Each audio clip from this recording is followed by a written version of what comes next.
Hello. It's the Eurogamer.net podcast number 102. I'm Tom Champion, and with me today, Tom Bramwell's here. Hello. All right, Tom. Yep, just about. Sweet. And Ollie Welsh is here too. Hello. Hi, Ollie. You all right? I have a mouth ailment. Oh, What's quite painful. What's wrong with your mouth, dude? It's either, I don't know. It's only just happened. It's either like some kind of gum infection or a mouth ulcer. It's not a big deal, but it's painful and annoying. Yeah. And Tom's not very well either. What's been happening to you? I don't. Like yesterday morning, I woke up and I got out of bed and I was dizzy, and I thought this is unusual. Usually I feel obviously unwell in the morning, but that's because I'm hungover. But I wasn't hungover, so I was very confused. I thought, is this sobriety? But it turns out that I seem to have. There's something wrong with my equilibrium. Like I think it's something to do with my ear. Like if I tilt my head like this, I get really insane vertigo and feel a little bit nauseous, and I keep nearly falling over. Haven't you had your ears syringed recently? No, they couldn't do it because of the. It's too much. It wasn't a good situation in there. So, but they said I should use the this is fantastic radio. That I should use the Earix drops, and then obviously I didn't. So I should probably do that. Amazing. Maybe I'm learning something here. My knee hurts as well. So why does your knee hurt, Tom? I was playing football yesterday, and I landed on it a couple of times, got kicked on it, and saved the ball with it as well. That will do it. All the same knee. Yeah. Do you just particularly favour a certain knee? Yeah. As a goalkeeper, I tried to make all my saves with my right knee. you only dive right. Yeah. Nobody knows your secret though. I'm not very good in goal. Is that why? Yes, that is exactly just shoot to his left. So, what are we going to talk about today? Well, I'd like to say it's well prepared this week, as always, and we're going to be talking. Wish you could say that. A little bit about the PlayStation Vita launch. Yeah, it was out last week, and we're all very excited. And the charts have come out this morning. Yeah, and Uncharted is top of the UK charts, and FIFA Football is number 2. So it's doing all right, we think. Yeah, by all accounts, despite the scepticism and concern and that maybe it was too expensive or whatever, it's sold pretty reasonably in its first week. They don't let us publish the figures, but the figures are actually all right. The games are selling pretty well. Obviously, the two standouts, Uncharted and FIFA, at the top of the charts, which is lovely to see. It's always good. It gives a system momentum as well, particularly with core gamers who are very impressionable. So it looks as though it's been a qualified success. And the other thing, of course, is that since you can buy all the games online through the PlayStation Store if you prefer, that data isn't accounted for in chart-track sales because they only monitor sales at the till. So the numbers could be considerably more. Right. Anecdotally as well, it was the only thing anyone was talking about last week. And that's what was actually quite a busy week for new releases with stuff like The Last Story and Syndicate out. And you expect new hardware to dominate, but it was really kind of refreshing how excited everyone was about it. Definitely. Anyone who'd actually come home with one was mostly like really, really thrilled with it. Yeah, although I did find, because I got launch fever and went and picked one up, I did find that the experience of starting up a European one, I've only previously used a Japanese one, wasn't the best. It was like I loaded it up, obviously sort of plugged it in and charged it and sort of turned it on. I went to set it up and it said, "Do you have a PSN account?" And I said, "Yes." And it said, "You need a system update." No, but this gets better. And I said, okay. I'll download that then. And it says, no. You need to. And it didn't really explain it terribly well, but it became clear that I needed to go back, lie, and say, no, I don't have a PSN account. Go into the menus, download the update, and then set up PSN. Because it won't let you download the update unless you're logged in, but it won't let you log in unless you downloaded the update. Yes, the old classic Sony. So there was that. And then obviously once I'd done that, I was set up and I was happy. And then I had to go on the store and download stuff. Which took a while. Just be grateful you didn't get a 3G, because I hear that the Vodafone element makes it all even worse. Yeah, but it's Vodafone's customer service that is the problem, not Sony's at all in that department. But yeah, cool. Well, yeah, I mean, in terms of the setup experience, maybe it could have been a bit better. But the fact is that people have bought them, and the games are good. Did you have any problems with freezing? A couple of people on Twitter. I was quite cold. Brilliant. With the console freezing, obviously, during setup. Tom, No. No, brilliant. I haven't. I've actually never. I know some people have had this. I have not had a Vita freeze up on me in any form, and this is despite using one from about 2 or 3 days after the Japanese launch, when the firmware was sort of, it was like the caveman version. It was it was completely undeveloped. The system was just wireframes and stuff. It wasn't really. It was fine. Bare bones. Someone made the point. You were talking briefly about downloadable games onto the system. Some people are making the point that shouldn't we factor in the cost of using space on your memory card if you're going to download a full game? That's going to take up a substantial chunk of memory. Yeah, it's quite... Factor into what? In the price, into the price. Like, if you're downloading a game, surely if it's going to take up a significant chunk of whatever memory card it's essentially like paying like it's more quite money. a complicated buying decision, deciding whether you want to get the box or the download. For if you're a FIFA fanatic, I would say that you would probably want the download, because then it will be installed on your machine always, and you'll always be able to get it whichever game card you've got in, with Uncharted or whatever the new release is for your commute. But on the other hand, you do have to balance that out, especially in the situation where you can't get the big memory cards, and the memory cards are ridiculously expensive. Yeah, the 16 gig one was like 30 quid, and this was at Asda, where you'd expect everything to be. I mean, it says on their adverts it'll be cheap. The Asda adverts. I feel misled. And FIFA's like 3 gigs as well. Yeah, so exactly. So that's quite a chunk, isn't it? I don't know what Uncharted is, but I imagine that's fairly significant as well. I think it was quite large, but I only had the card version when I was. It's a bit difficult. It's one of my favourite things about this console is the fact that it's a properly all digital machine, and you can just have all your games installed on it, like all of your apps on an iPhone, and only their massive full featured games like Wipeout. I think that's awesome, and the fact that I can buy absolutely any release for it from the store is great. Obviously, the pricing. Oh god.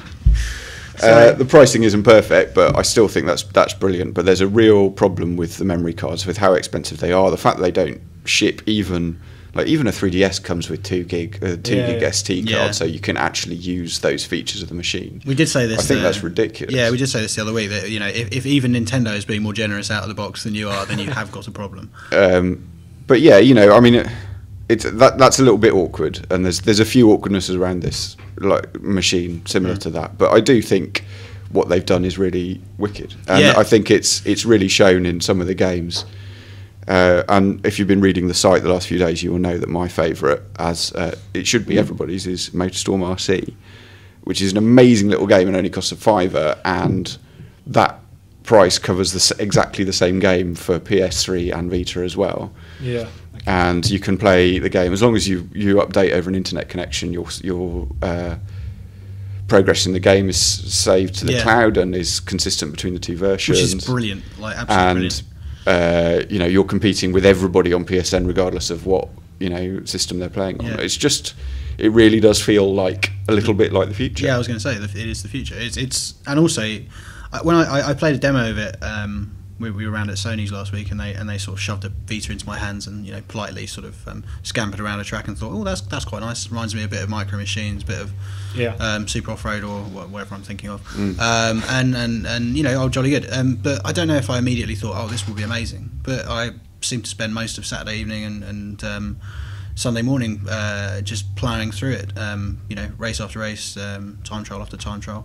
And it is and really, really tight controls, really horribly addictive, and as Ollie says, the cloud stuff, the leaderboards, it's the hardcore gaming difference. It's like a proper racing game made by a proper racing game studio with proper physical controls, and it has really, really, despite the fact that it's a sort of arcade top-down racer, it's got really good physics, so you can really feel the handling of all the little RC cars. Yeah. And the stick controls are fantastic, and I mean, it really. It's not the same as playing even a Reckless Racing on your iPad because you've got these great sticks apart from anything else. Yeah, absolutely. I mean, I'm doing a thing on an iPhone game called Retro Racing at the moment. And it's really it's by a guy who used to do like Atari racers, and it's really cool. But the on-screen controls is even if you were using tilt, but it does use on-screen controls. It's never going to be as you're never going to feel as in control. As though you're completely able to determine your own success. You're always going to fall off a little bit, but on the Vita you don't have that problem at all. And if there are any issues, they are traditional game design issues, like the camera isn't brilliant, or or something of that nature. The one thing I would say about Motorstorm RC actually is that it didn't immediately grow on me because it seemed like the art style and the choice of venues and stuff.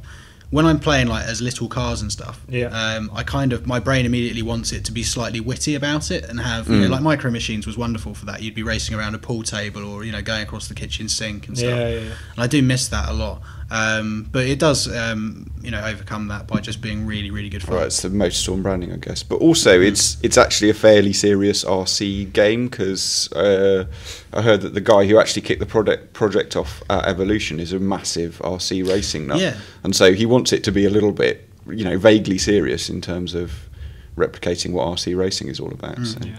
Okay. And sorry, just looking suspiciously at my microphone, so I think it's, do you want me to it's gradually drooping. But I'm not sure. I can't tell. I can't tell. Oh, let's just all sit here for like 5 minutes and look at it. I don't know. I think again, great radio. No, yeah, no, it definitely is. And Ridge Racer outsold everybody's golf. That's a shame. Doesn't that prove that everybody is not golf? Everybody does not like golf. They like shonky racing games.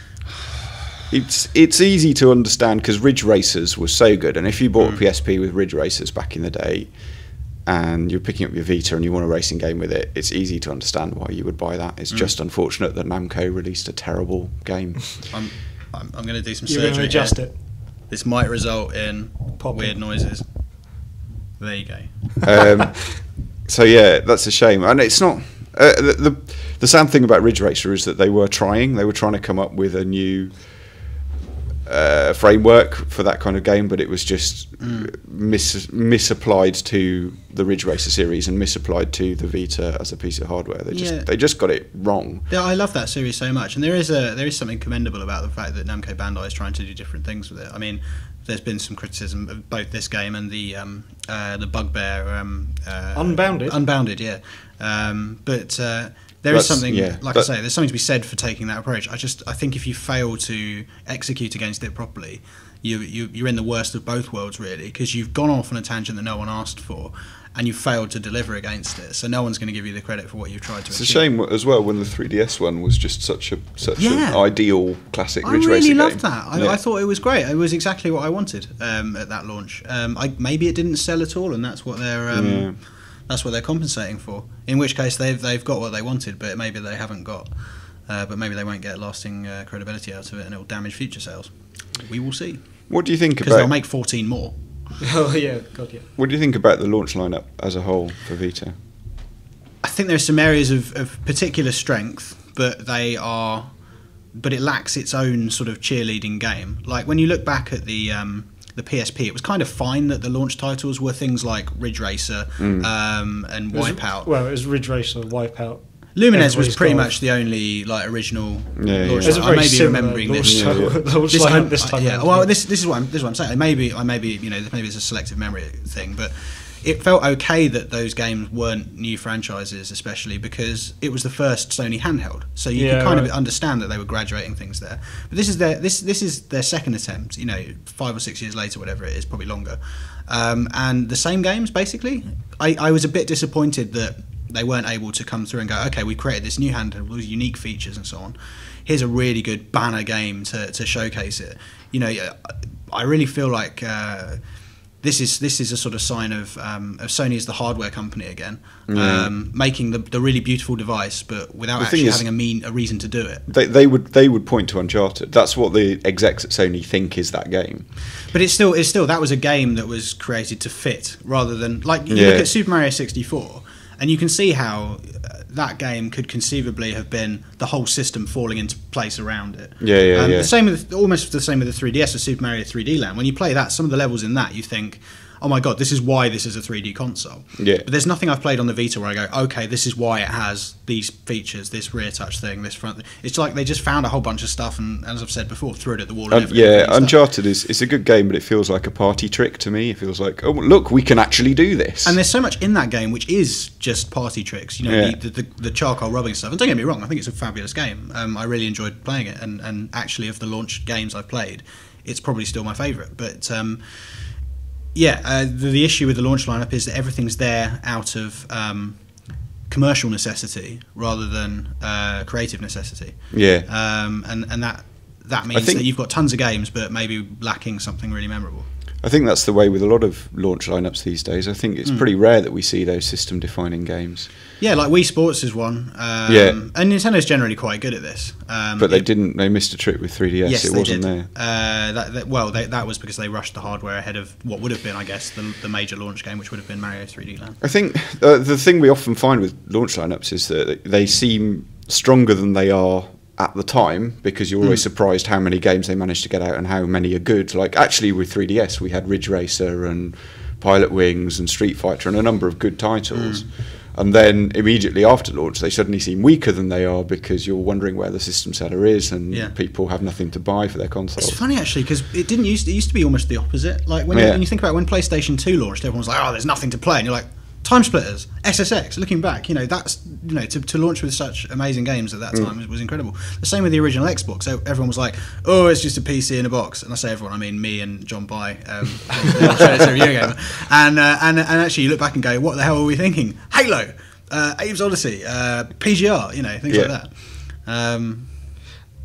So I guess the lesson here is that we're idiots. Yes, particularly me. How did Ubisoft Vita games get on? I actually didn't see. I don't stocked by. I don't know, but I didn't. I think they did okay, because Rayman Origins jumped back into the top 5, and that will presumably have been mostly on the strength of its release for Vita last week. I haven't had a chance to try that yet. Someone says it's a really wonderful conversion, apparently. Yeah, it is. It's unfortunately missing the multiplayer, which is obviously it's local only. They could conceivably have done it online, but that would have, I guess, been quite a major engineering effort just for this version. So that is a shame, but I mean, it is a beautiful 2D platformer, and the artwork has transferred 100% perfectly to the Vita. There's nothing lost at all. And I know some people who are already healthily re-addicted to Lumines.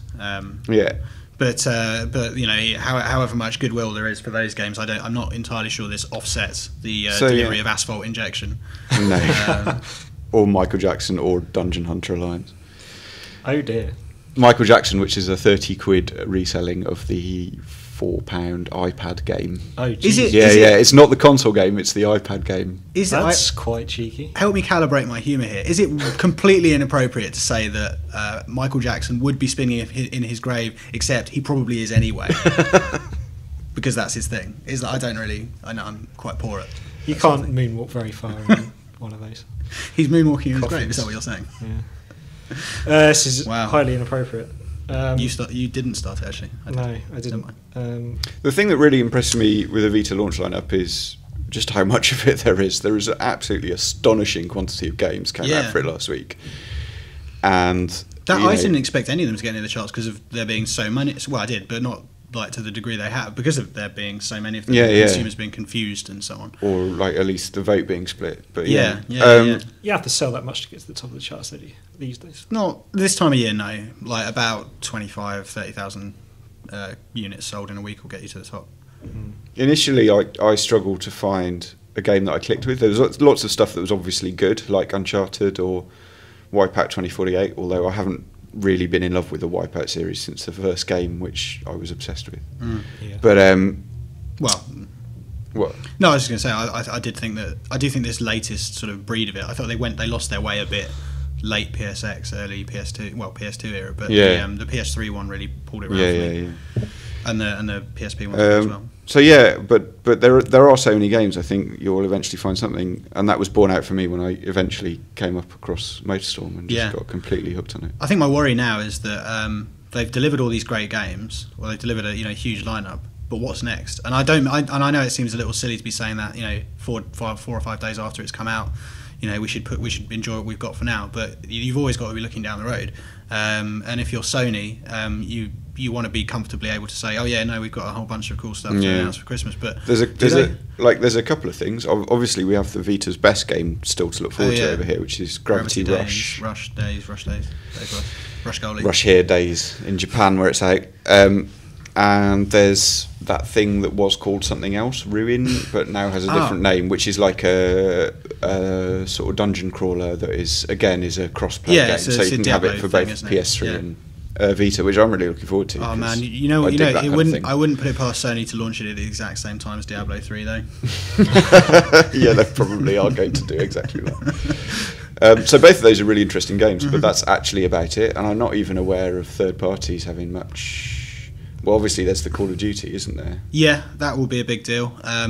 I think the success of FIFA early on is really encouraging, because the thing for the platform as a whole, because one of the things everyone was saying, myself included, was that for this to really resonate with gamers need to get the fact that it is a proper console experience in the palm of your hands, and the best way for that to happen is for FIFA and Call of Duty to be really successful on it. So if Call of Duty comes out and does stupendous numbers on that format as well, that could be a huge sign of. In fact, if it does that, I would fully expect a lot of third-party publishers to turn around and go, "Okay, that's what we were looking for. Now we can really afford to dedicate." There are signs as well that the ports are. It's really not impossible to port a current gen game over and have a very reasonable version. Like Marvel vs. Capcom 3 is excellent. Yeah.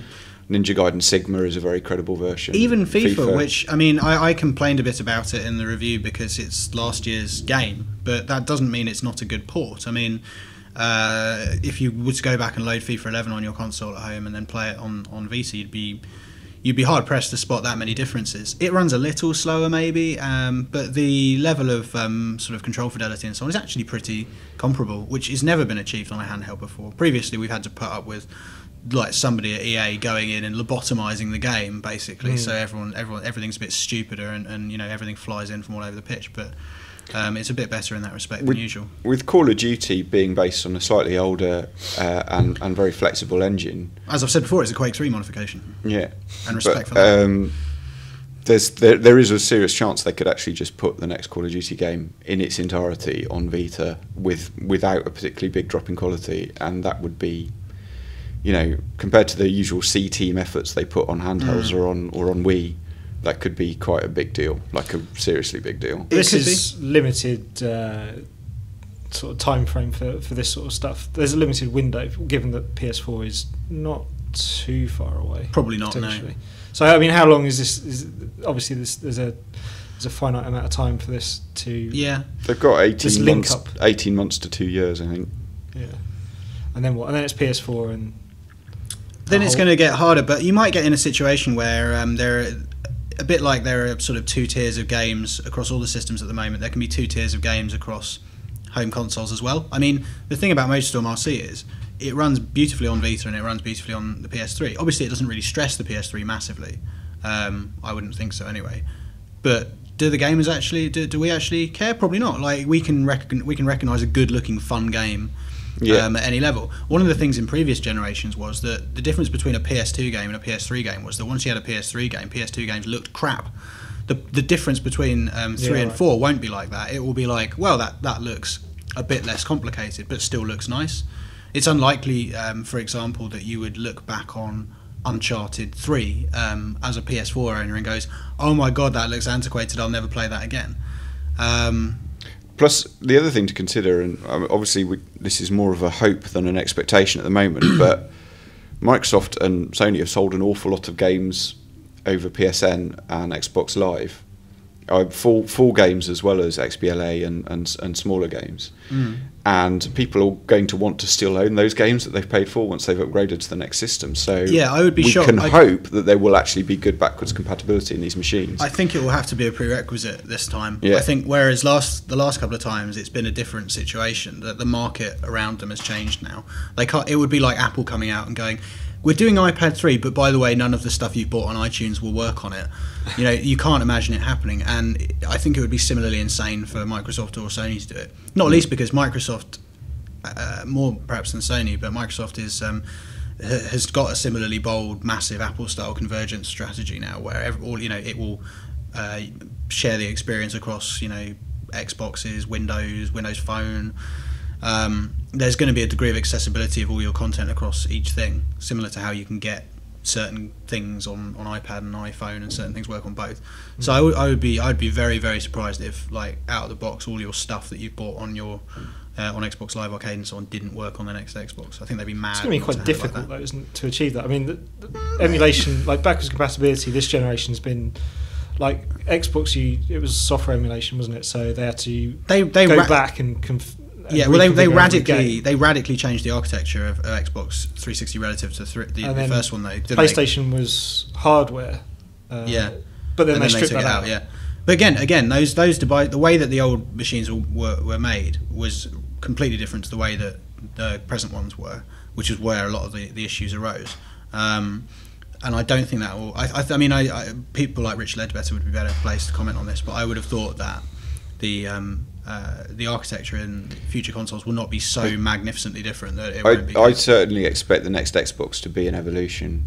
PlayStation's a bit trickier because the PS3 is quite mad in its architecture, and whereas Vita is relatively sane, and you would hope that Sony would be looking for something a bit more friendly. Maybe the fact that Vita relative to PlayStation is fairly sane, as people have been saying, is a good indicator that that's going to be the case, and that they can play together.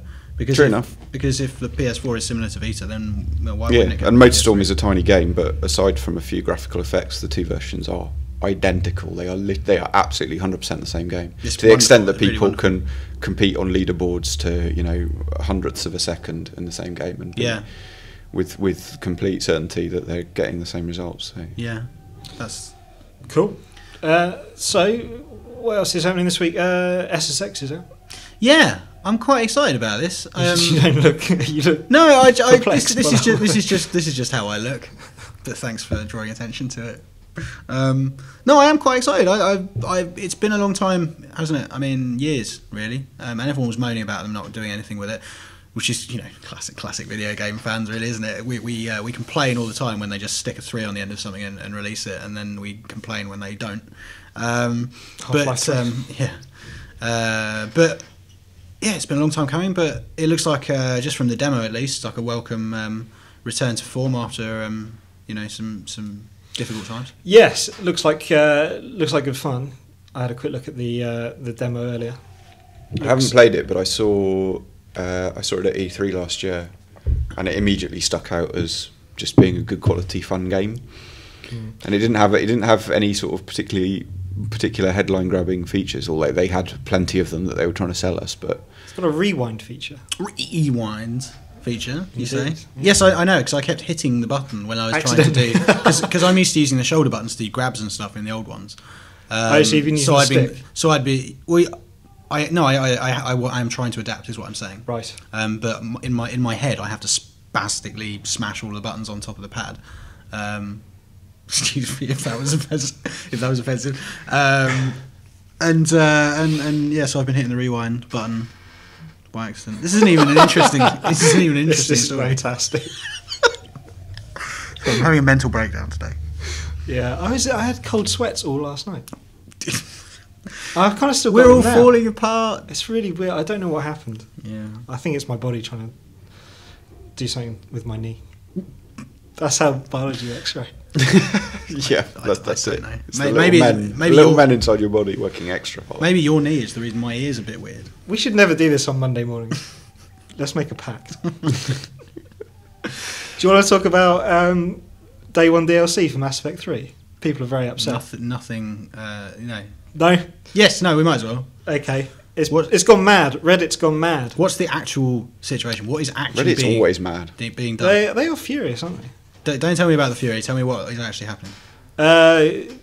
EA / BioWare are releasing some DLC, some $10 DLC on day 1. Right. Which apparently has some kind of story / lore aspects to it. So which people are mad about because they're like, well, yeah. I bought the game and you've stripped out some story and then tried to sell it to me. It's free to people who bought the collector's edition. I don't know if it's one of those situations where every edition is the collector's edition. One of the things I thought was really funny was I can't remember which of the Destructoid guys did it, but they ran a story about how much it would cost to obtain all of the in-game items that you can get with Mass Effect 3. Because they're all, I don't know if you've realised this, but as well as the collector's edition and the Day 1 DLC, you can also get certain in-game bonuses and things like multiplayer by buying like certain action figures or other bits and pieces, and apparently you'd have to spend nearly like over $800 to acquire all of the in-game stuff that you can get through DLC for Mass Effect 3. Well, that kind of underlines how ridiculous this whole thing has got, hasn't it? Yeah. And it's like I've got sympathy with the existence of $10 in the first place because the used game thing is a problem, but it's an inelegant solution. That's a separate thing, though. This is literally, as I understand it, it doesn't matter whether you buy the game first hand. This is $10 worth of stuff you have to buy if you want it at all. You don't get it in the box or anything, unless you obviously, as you say, buy the expensive collector's edition. But it could be like that situation with Battlefield 3 where every edition is the collector's edition. Yeah, but it probably won't be, will it? No. I mean, it's a bit like, I can understand if you think it's going to have crucial plot elements in it, and it's actually been, and it feels like it's been removed from the game for this purpose, then that is annoying. But at the same time, why would you want to buy a DLC for a story-led game that doesn't have any crucial plot elements in it? You want it to evolve the story or have an interesting story on the side somehow. You want it to be part of the lore of the universe. So I kind of don't. I'm not really sure where the argument is. It is strange because also, I mean, if you go back all the way to the first Mass Effect, I believe the Cerberus group, who obviously were pivotal in 2 and should be again in 3. Were actually, I think, introduced in... oh, no, that was a side mission. I just ignore what I'm saying. Yeah, but actually, so anyway, sorry. The thing I was going to say, though, was that my usual stock response to things like this is, don't get angry, just don't give them your money. If you don't give them your money, they will eventually realise you don't want these things and you'll stop doing them. The really big problem is that these guys, understandably upset on Twitter, Reddit and whatever, are still so in love with the game that they will actually pay the money for the thing that they're spending all this energy telling them they don't want. And you can't... It's like the war on drugs in America. You know, like America spends all this money fighting the war on drugs, but America is the biggest consumer of the drugs that it's fighting. You can't have it both ways. You need to actually take the needle out of your arm. That's what they need to do. But I do sympathise because actually drugs are really compelling and compelling and rich, and everyone loves drugs. 8 out of 10. So I do think it would be better as a responsible dealer if EA and BioWare found slightly better ways to so we're now squeeze equating them. EA to drug dealers. I'm not equating them. I'm saying they are a drug dealer and their drug is Mass Effect. I wrote about this in Game of the Week a couple of weeks back, and I think, well, the best argument for fighting used sales and for encouraging people to just keep a hold of your game is to make a game that people don't want to get rid of. Skyrim, for example. Like for example, Skyrim or Call of Duty, if you play it online, people just don't sell those games, and they're hard to find in bargain bins, and they hold their value for 12 months. Yeah. And the other thing is that it's the thing that I think people really hate is confusion, and the sense of being, it's the nickel and diming, but also the sense that you don't actually know what the where ideal the product version of the game is. Yeah, it's like where is Mass Effect 3? It's in that $800 of stuff that you can buy. Where is the game that you want? Yeah, and that's, I think, what gets people's back up to this extent, is that it doesn't seem very confident. You can go to the shops and buy Skyrim, and you've got Skyrim. You've got everything Skyrim can be, which is more than you can experience as one player, probably. Yeah. Unless you're completely insane. the thing that's great about that is that several months later they'll release some DLC, and it's like nobody will have experienced everything in the game at that point. They don't need the DLC, but they'll still buy it because they're quite fancy seeing something that they've then spent some time thinking about and developing in a way to expand the world. This is I think one of the ways that DLC is actually acceptable is. It's like the old mission pack thing, finish the game, cool, release the game, spend some time making something to sell afterwards, people are into that, and you can say that, but they're at their weakest when they've just had a big hit and they know they need a little top up. But actually, if they really like what you're doing, they'll come along later and give you some money as well, and it is more responsible to do it that way. It's just it's business efficiencies basically, and it's annoying, and we should stop giving them money for these things. Yeah, it's not always kind of a money thing as well. I always feel like I don't want it to be like I'm missing out on something. Yeah, like with Fable 3, they did that. Did they do an iPhone app pre-launch or something? Yes, they did. They announced it at the Eurogamer Expo, in fact. Game thing, and I didn't have an iPhone, so it was like, well, I'm automatically excluded from that stuff now. Mm. And they've done some stuff similar with Mass Effect 3. Yeah, there is an iPhone game. They're doing the Facebook game. And what you do, you link your account, your EA account with your Facebook page, and then the stuff that you do with Facebook kind of interacts with the game. It adds to that point system of whatever they were doing. And I went onto the Facebook game and I was kind of like, well, okay, maybe I'll have a go with this. But the very first mission you get as part of this Facebook game is to share it with all your friends. Yeah, I hate that. And I was immediately like, I'm not going to do that. I'm not just going to spam my friends. They do this in iPhone games as well. Like Temple Run, for example, you can get 500 coins by liking it. And they do No, loads really? loads of games do this. Shocking. It's become a thing that loads of games do.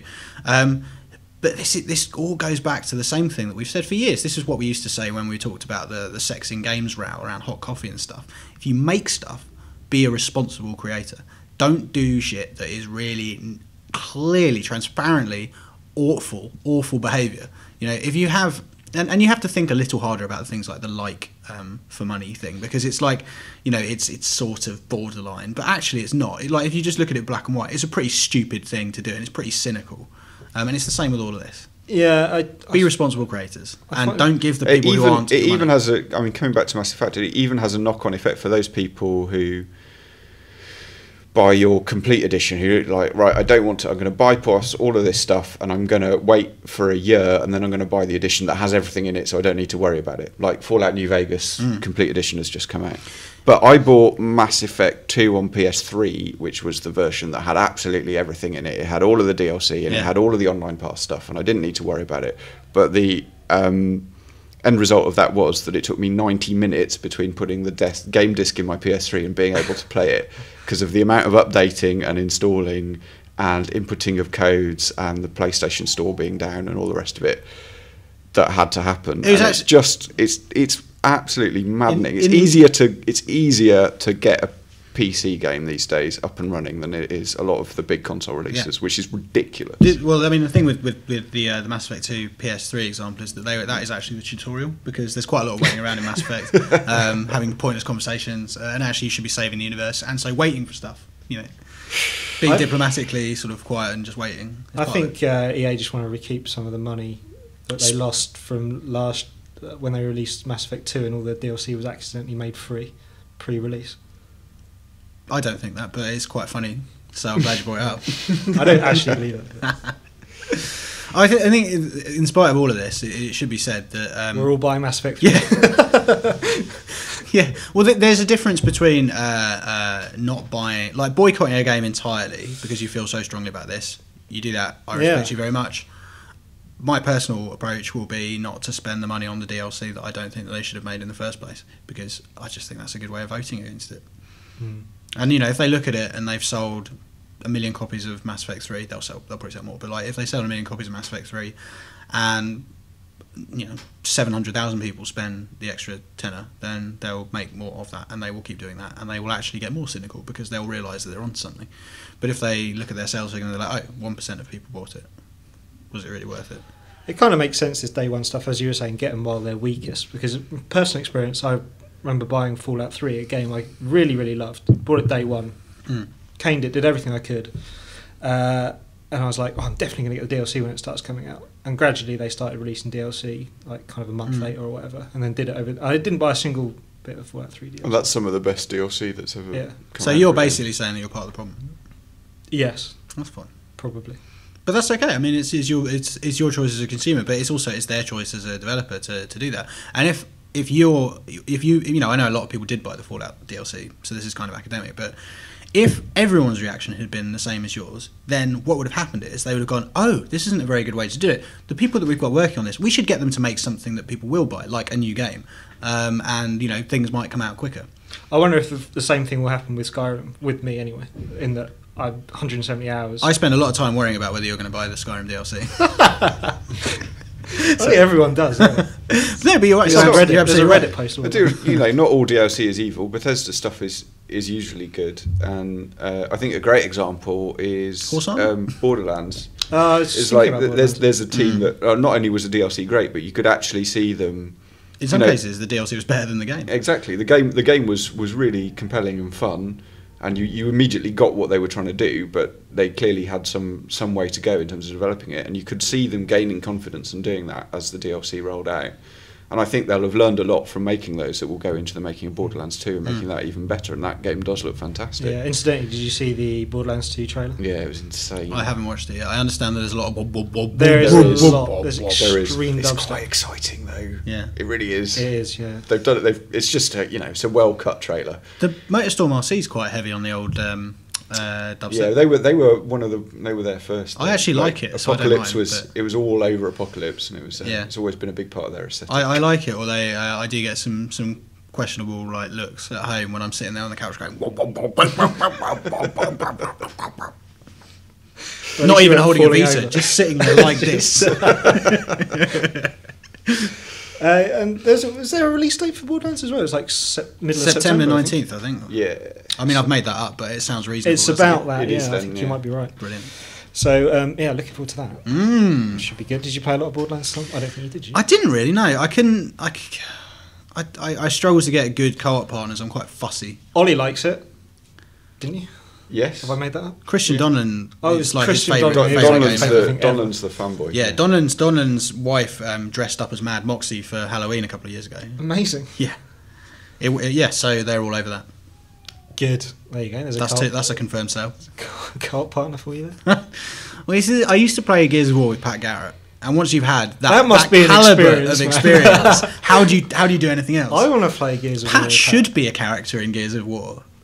He's probably scarier than anything in Gears of War. Yeah, definitely. I'm not going to do my impression of Pat. Go on. I'm trying to think of what something that is said in Gears of War that could be.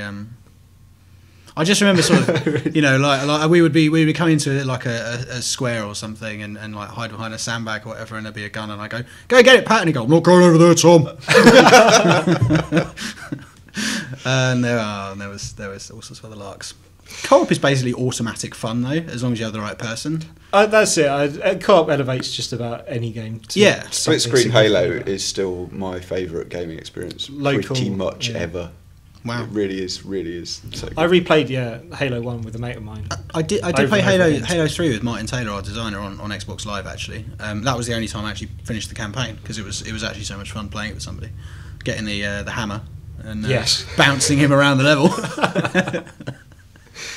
Yes, good. Okay. It's lunchtime yet. Does anyone want to hear about my Football Manager 2012 game? Yes, go on. I didn't. That's unexpected. I was about to wrap this up after you were going, no, not at all. I don't, but Tom outranks me, so I guess we'll stop with it. Yeah, so I'm playing Football Manager 2012 at the moment, taking Luton from the conference to League One. Living in the conference? Yeah. That's embarrassing, isn't it? Cheers, Tom. Anyway. Wow. So League One. I didn't realise. I thought they were like in League One already or something. Like a proper football. We kept getting deducted like masses of points by the FA. Oh dear. That's Are you a actually bit harsh, from isn't Luton, it? Tom? I am. The team is named after him, and they're called Luton Tom. Sorry, Luton Town. Town, yeah. Oh, fantastic. Maybe one day they will be the champions. We have been previously of like League 2 or something. Right. You want to score 3 goals against Liverpool in an FA Cup tie? I watched that. I was in London and I was watching that in a pub, and I was going crazy. When we went 3-1 up, I was going crazy in the pub, and there was always Liverpool supporters there. And then they brought on that dude. Luis Garcia. No, they brought on. They did bring on Luis Garcia. Yeah, and the other guy with dreadlocks, the French dude. Oh, Cinema Pongolle. Yeah, they brought him on. Florent Cinema Pongolle. Never scored for Liverpool. No, he's terrible. And then never scored since, and then got sold. And now plays in the Rhine. And didn't he get like 2 goals? And he scored like a header, and he's like 4'3". Yeah. and then all the Liverpool supporters were just going. And I was just because I was right at the front. And then Xabi Alonso scored from his own half. Yeah, but like people talk about that. With his left foot. The goalkeeper was behind him. He was on that because he'd gone up for a corner. Yeah. Like I can kick a ball that far into an empty. What, with your left foot? Yeah, I'm left-footed. With your right foot? No, because my knee hurts. No, it's fine. Anyway, so you're doing well in Football Manager then? Yeah, I'm doing all right actually. In my first season of the conference, my striker scored 60 goals. I might be exploiting the tactics somehow. That's brilliant. Are you playing it on the PC or? Oh yeah, PC. Is the iPad version meant to be good? I've heard that it's meant to be. I've got the iPhone version as well. It's good, but as you would expect, it's significantly less detailed than That's a smart move by them. It's very good. There are some. Well, what Kristen said when he reviewed them all for us is that there are some people who prefer the sort of stripped down feel. Yes, totally. CM90, whatever it was, and you can get that from the iPad game. Yeah. They've lost a lot of. I don't suppose they've lost a lot of people, but they've lost a certain amount of people as the series has become more graphical, more 3D. Yeah, it's all about the press conferences and like managing your players' emotions now, isn't it? They've introduced a new thing this year where you can. You've always been able to sort of talk to your players, but now you can set what kind of tone that you can. So you can talk passionately. Is it like LA Noire? Or it is. You can talk passionately, or assertively, or calmly, or aggressively, even. Brilliant. So if you want to just shout at your players all the time, can you stand in front of your player and go? Not everything will be relevant. You can, do you know? See, I noticed you're folding a piece of paper there. What's the number of times that something can be folded before it's it can never be folded again? Is it 7? Yeah. 7, I believe. Yeah. Should we try that right now? No. Well, something. Don't things have different thicknesses and? No. You can't fold anything more than 7 times. Really? Yes. Mm-hmm. Producer James says it doesn't matter. It's definitely 7 times. That is the face of a man who's tried with a bit of A2 paper. James rarely intervenes, so you know that this is a serious point. Well, I'm glad we've ended this podcast talking about folding paper and Football Manager. Me too. That's exactly how I wanted it to go. Yeah. Good. It's been a good one. Yeah, it's been alright, actually, isn't it? Yeah. We won't mention the SSX bit, but yeah, that was not extensive in terms of. But you can do more of that. It looks good. It's out next week. It's out. It's out Play this yourself, week or next week? It's out on Friday. It's out on Friday. Cool. This week. Yeah.